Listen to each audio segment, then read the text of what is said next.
Assalamualaikum warahmatullahi wabarakatuh.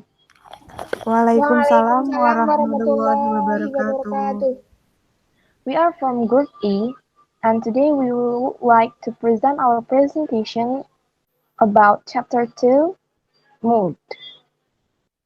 Before we start our presentation, I would like to introduce our members.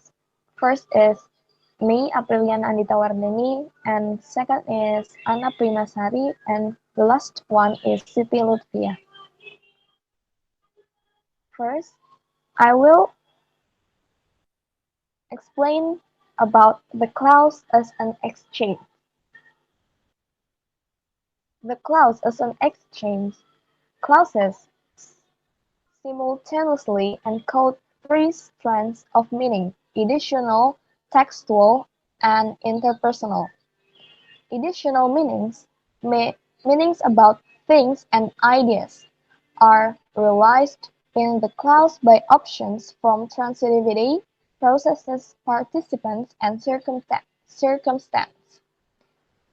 Textual meanings, those which make language contextually and contextually relevant, are realized in lexicography through thematic and information systems as well as through cohesion.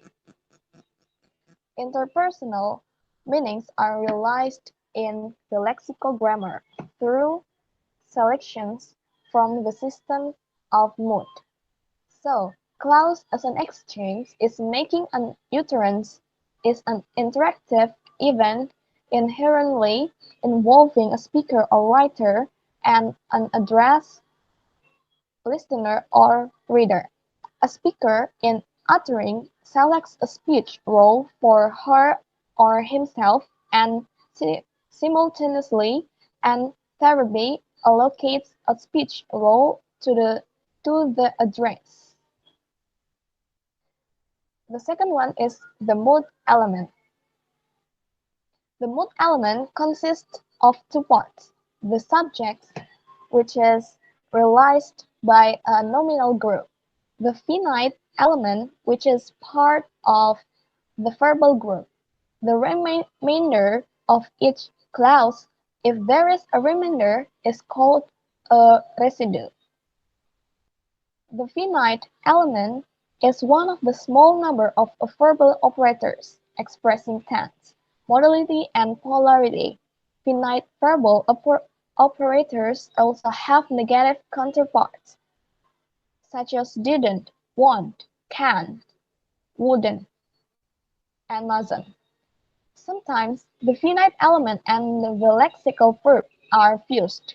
This happens when the verb is in simple past or simple present, such as ate, to be did, eat, eats, to be does, eat. In active voice, they eat pizza to be they do eat pizza versus pizza is eaten. Passive polarity, they eat to be they do eat versus they don't eat versus they don't eat. And neutral contrast, go away to be do go away. This fusion of the finite element and lexical verbs becomes apparent in the mood tag, such as a panda eats bamboo, doesn't it? The, the orchestra played well, didn't it? Pandas have big feet, don't they? And next is in declarative clauses, the subject is that element which is picked up by the pronouns in the mood tag, like subject it, and a panda eats bamboo, doesn't it, is a panda. So the next is residue will be explained by Anna. Anna, the floor is yours. Okay, thank you, April. And in here, I will explain about the residue. There are is predicator, complement, and adjunct. Predicator residue. The predicator is the verb part of the clause, the pitch which tell what is doing, happening, or being. They are also finite, to plus verb and verb plus ing. The example is the sentence giving Henry more room. Giving as predicator, Henry as complement, and more room as complement. Predicator and complement there are is including residue. The next slide, please. Complement residue. The complement answer the question is or had what, to whom, and did to what. And also complements that have the potential to be subject. The example is the sentence, it was a slow process. It as subject and was as finite, a slow process as complement, subject and finite as mood, and complement as residue. Next, please. Adjunct residue. Number one is circumstance adjuncts. Answer the question how, when, where, and by whom. Number two is conjunctive adjunct, including items such as for, intent, anyway, moreover, meanwhile, therefore, and nevertheless. Number three is comment adjuncts. Comment adjunct express the speaker comment on what he or she is saying. The next is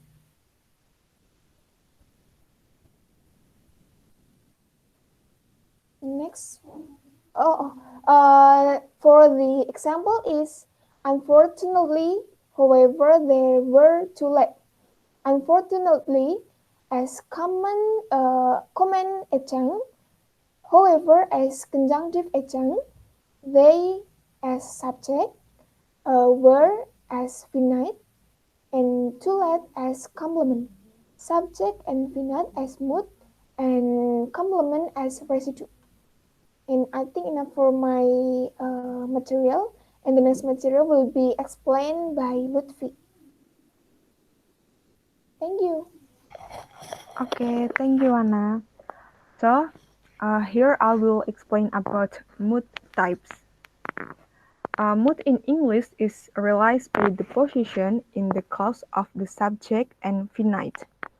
Mood has been divided into two that are indicative and imperative.